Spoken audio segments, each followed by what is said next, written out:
Agora é oficial. Nós vivemos em uma barbárie judiciária aqui no Brasil.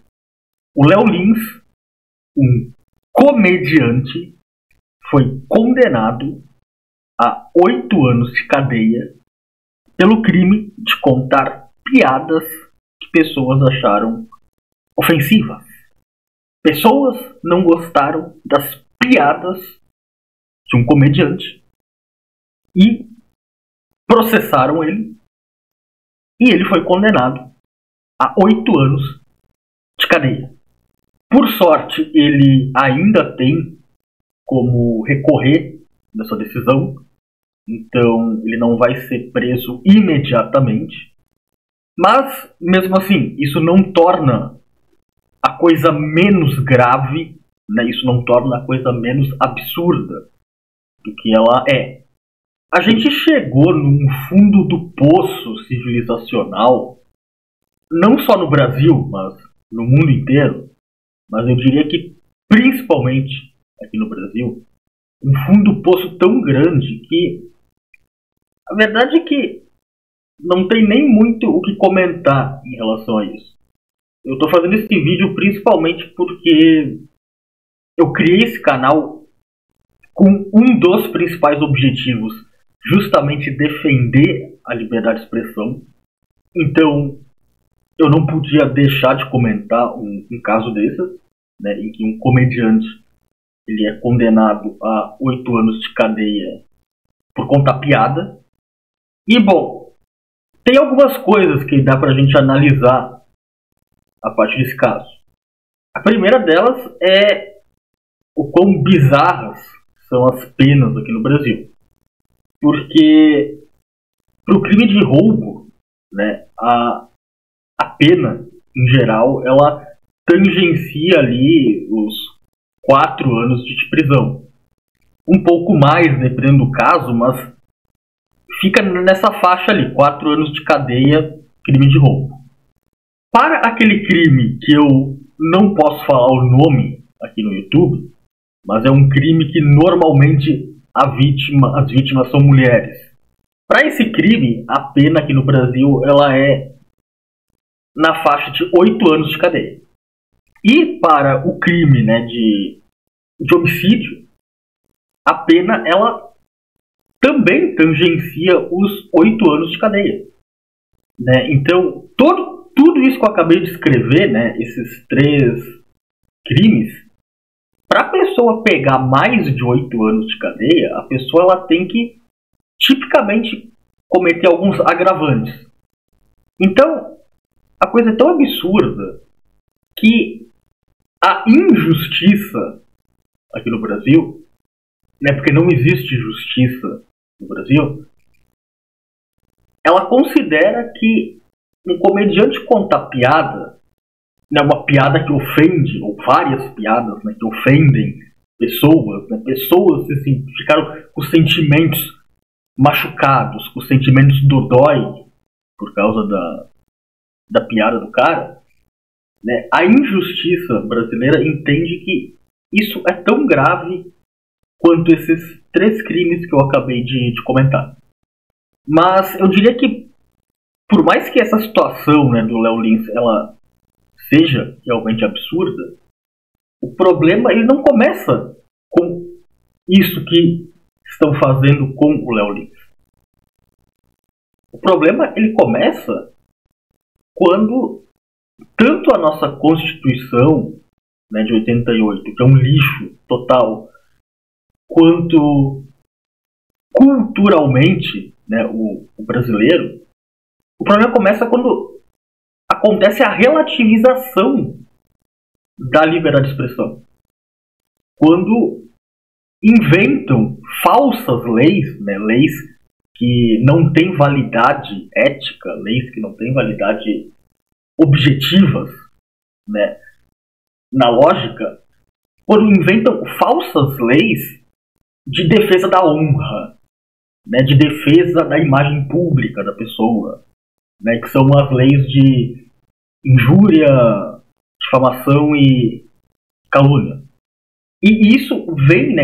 Esse é meio que um ranço, né, um legado maldito que a gente carrega aqui no Brasil, que é um legado que eu diria que ele vem desde a época da República Romana, né? Porque em Roma se tinha muito essa ideia de que, não, a pessoa ela tem direito a uma dignidade da imagem dela, tu não pode ofender a pessoa, né? Se tu ofender a pessoa pode te processar. E a gente herdou muito, né? A cultura latina, ela tem esse aspecto primitivo, sabe? Acho que não, a minha honra, ela é uma coisa quase sagrada, sabe? E não é. A liberdade de expressão, ela tem que, por definição, ser absoluta. E quando eu digo absoluta, é absoluta mesmo, tá? Não existe nenhuma exceção. Não pode existir nenhuma exceção para a liberdade de expressão. Mas e se alguém defender alguma coisa que eu acho muito absurdo? Não interessa. Mas e se alguém me ofender? Não interessa.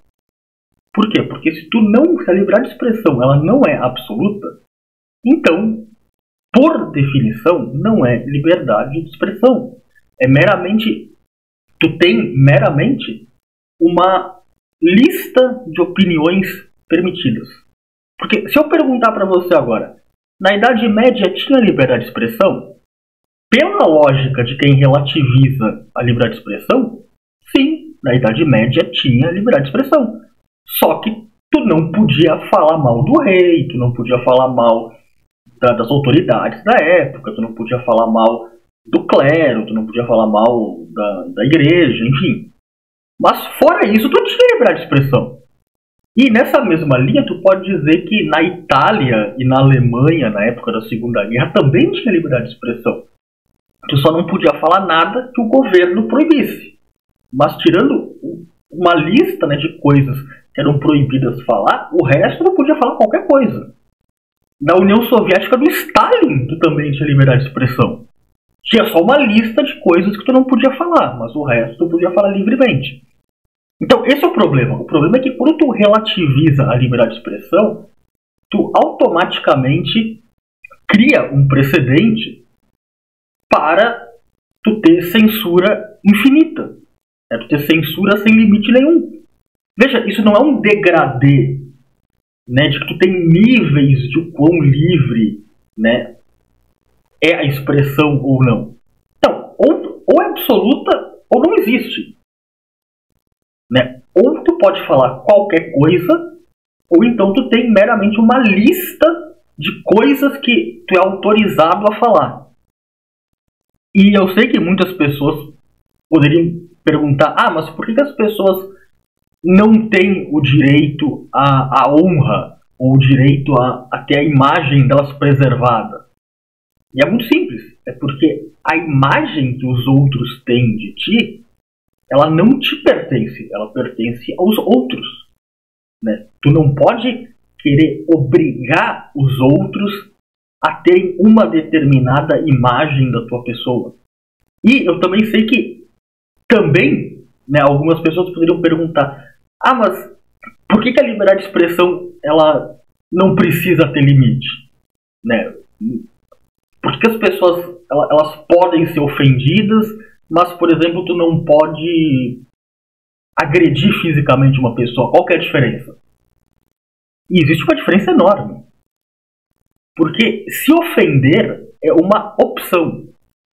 Se, por exemplo, você que está assistindo esse vídeo comentar alguma coisa aqui nos comentários do vídeo me xingando, é uma opção minha eu me ofender ou não. Agora, vamos supor que você que está assistindo esse vídeo resolva ir atrás de mim e me agredir fisicamente. Daí, isso é uma coisa objetiva. Eu não tenho a opção de não sofrer o dano que tu me causou fisicamente. Então, são coisas completamente diferentes. Né? Agressão é uma coisa que necessariamente só pode acontecer no mundo real, fora do campo das ideias. Enquanto que a liberdade de expressão ela é uma coisa que acontece no campo das ideias e, portanto, ela não tem o poder de agredir ninguém. E nem de ofender ninguém. Cada pessoa escolhe se ela vai se sentir ofendida ou não pela opinião dos outros, né, pela posição dos outros, pelas ideias que os outros defendem. Então é completamente diferente. Então, por fim, aqui nesse vídeo eu gostaria de dizer que o Léo Lins ele tem o meu total apoio. Não que eu acho que isso vai fazer muita diferença, até porque eu sou uma pessoa irrelevante no contexto, né, das coisas. Mas de qualquer forma, fica aqui nesse vídeo registrado o meu apoio ao Léo Lins. O que ele está sofrendo é um absurdo, mas eu tenho que admitir, assim, eu sou uma pessoa completamente pessimista em relação à situação não só do Brasil, quanto do mundo inteiro. Eu acho que o mundo está se encaminhando para ser cada vez mais autoritário, para ter cada vez mais censura, para ter cada vez mais vigilância, né, dos políticos contra os seres humanos. E assim, eu sinceramente eu acredito que talvez as nossas gerações, né, as pessoas que estão vivas atualmente, provavelmente nós somos a última geração de pessoas que ainda conheceram um pouco de liberdade, né? Pelo menos um pouco de liberdade. Sinceramente, eu acredito que tem uma chance enorme de, por exemplo, da geração dos nossos netos em diante, o pessoal não ter liberdade nenhuma, sabe? Ser uma distopia socialista, autoritária total, assim, tipo. E eu não falo só a nível de Brasil, eu falo do mundo inteiro. Tá? Assim, eu sou realmente muito pessimista em relação ao futuro. Se você gostou do vídeo, lembre-se que é muito importante você se inscrever no canal, dar o like, comentar alguma coisa e compartilhar o vídeo.